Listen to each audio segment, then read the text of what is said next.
Чикагода автокырсыктан 23 жаштагы кыргызстандык каза тапты.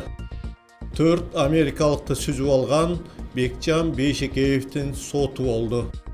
Трамп Оманды опузалады. Иран менен келишим түзүлө элек. АКШда трагайдоочу жанындагы шеригин өлтүргөндүгү аныкталды. Трамп өз сүрөтүн долларга коюуга кызыгууда. Саламатсыздарбы? Бүгүн 28 май 26 жыл Чикаго шаарынан Америка жаңалыктарынын кезектеги чыгарылышы. Менин атым Кубат Отурбаев. Биздин каналга катталып лайк басыңыз.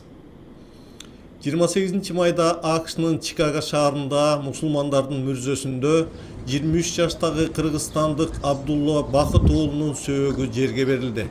Анын жаназасы Беркли аймагындагы албандардын мечитинде окулду. Абдулла 26 майда кечке маал саат 17 чамасында Чикаго шаарында кырсыктан каза тапкан. Мен азыр ушул окуя болгон жерде турам. Бул көчө Алгонкин көчөсү, бул болсо Магнолия көчөсү. Абдулла ушул көчө менен келип, бул Магнолия көчөсүнөн бурулуп аткан ак БМВ менен сүзүшкөн. Сүзүшкөндөн кийин тиги бурчтагы мамыга барып урунган. Бул жер өтө кыймыл көп жерлердин бири болуп эсептелет. Абдулла окуя болгондон кийин каза тапкан. БМВ автомашинасындагылар болсо ооруканага түшкөн. Видеодон Абдулла айдап бараткан кара Форд жол чыракта жашыл күйгөндө кесилиштен өтөйүн дегенде каршы тилкеден солго бурулуп бүт элек БМВ менен кагышып, андан кийин бурчтагы темир мамыга барып чабылганын көрүүгө болот. Окуя болгон жерде көп сандагы полиция, куткаруучулар жана өрт өчүргүчтөр иштеген. Абдулла Бакыт уулу ата-энеси менен АКШ камындан 3 жыл мурда келген. Ал атасынын жалгыз эркек баласы эле. Анын жаназасына Чикагодагы кыргыздар, кыргыз мечитинин жана кыргыз комьюнитинин жамааты катышты. Бакыт экөөбүздүн баласы, уулу маркум өтүп кетип, азыр жаназадан чыгып атабыз. Албан ислам мечитинен жамаатка Алла разы болсун, мекендештер көп келип, жаназасына туруп берип, азыр жерине кетип атабыз. Кыргыз комьюнити борборунун жетекчиси Умар Тушбековдун айтымында акыркы 4-5 жылда 30дан ашуун кыргызстандыктардын сөөгү мекенге жиберилди. Алардын көпчүлүгү кан жолдогу кырсыктардан каза тапкан кыргыз уулдары. Абдулланын ата-энесине жана жакындарына терең кайгыруу менен көңүл айтып, аза кайгысын тең бөлүшөбүз. Кече 27 майда АКШнын Индиана штатында каршы тилкеге чыгып кетип башка автомашинаны сүзүп алган кыргызстандык Бекжан Бейшекеевдин соту болду. Ага айыпталуучунун өзү, анын жактоосу жана айып коюп жаткан тарап катышты. Сот Бекжан Бейшекеевдин баш коргоо чарасын өзгөрткөн жок, ал абакта калтырылды.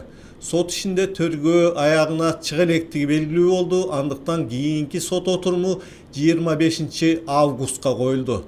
Эске салсак, жол кырсыгы быйыл 3 февралда Индианада болгон. Анда алдыңкы трак токтой калганда Бейшекеев каршы тилкеге чыгып, алдынан келаткан микроавтобус менен сүзүшкөн. Андан америкалык 4 жаран каза тапкан. Кыргызстандын Чикаго шаарындагы башкы консулдугунун кызматкерлери Бекжан Бейшекеевдин 27 майдагы сотуна барышты. Ал эми Бекжандын жактоосу жок деген айрым блогерлердин маалыматы чындыкка коошпой турганы да белгилүү болду. Жактоочунун акчасын Бейшекеев иштеген трак компания көтөрүп жаткандыгы маалым болду. Ак үйдөн алынган маалыматтарга караганда АКШ менен Иран 60 күндүк ок атпоо келишимин узартууну макулдашты. Бирок президент Дональд Трамп дале болсо акыркы сөзүн айта элек. Бир күн мурда Ормуз кысыгына өз көзөмөлүн Иран менен чогуу орнотом деген Оманды бомбалайм деп Трамп пикирин билдирген эле. Акыркы 24 саатта АКШ Ирандын дрондор учуучу жайларын аткылады. Иран болсо жооп катары АКШнын Кувейттеги аскер базаларына чабуул койду.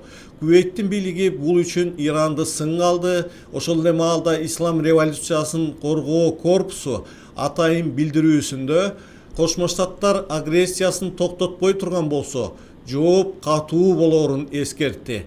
АКШ менен Иран жетишилген алдын ала келишимге ылайык Иран Ормуздан кемелерди акысыз өткөрүүгө жол ачат жана Ормуздагы миналарын 1 ай ичинде тазалайт. Кошмо Штаттары өз кезегинде Иранга салынган санкцияларын жумшартат. Бирок бул келишим алдын ала гана макулдашылды, ал кайсы гана мүнөттө болбосун бузулуп кетиши толук ыктымал. Трамп Иран менен келишим мына түзгөнү калды деп айтуу менен бирге Тегеранга карата коркуткан пикирин билдирип келатат. АКШда трак айдоочу жанындагы шеригин өлтүргөндүгү аныкталды. 25 жаштагы Калифорниянын тургуну түбү украиналык Илья Романенко өзүнүн трак айдоочу кесиптеши Александр Гурьяновду өлтүрүүгө шектелип кармалды. Маркумдун сөөгү Пенсильвания штатындагы жол жээгинен табылган. Ал жерге Александр 5 минутка токтогону GPS системасы аркылуу аныкталган.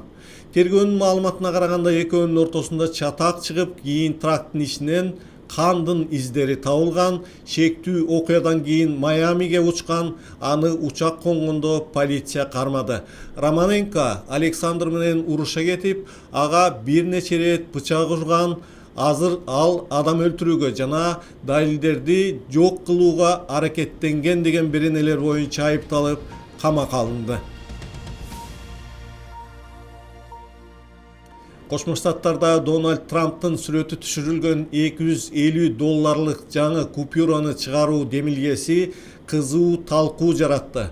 Нью-Йорк Пост басылмасынын маалыматына караганда, айрым жогорку кызматтагы өкүлдөр АКШнын гравировка жана басма бюросуна жаңы банкноттун эскиздерин даярдоону сунушташкан.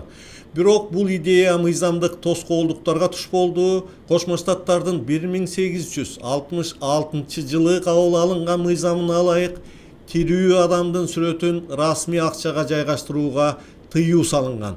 Мындан тышкары АКШда $250 акча расмий түрдө жок.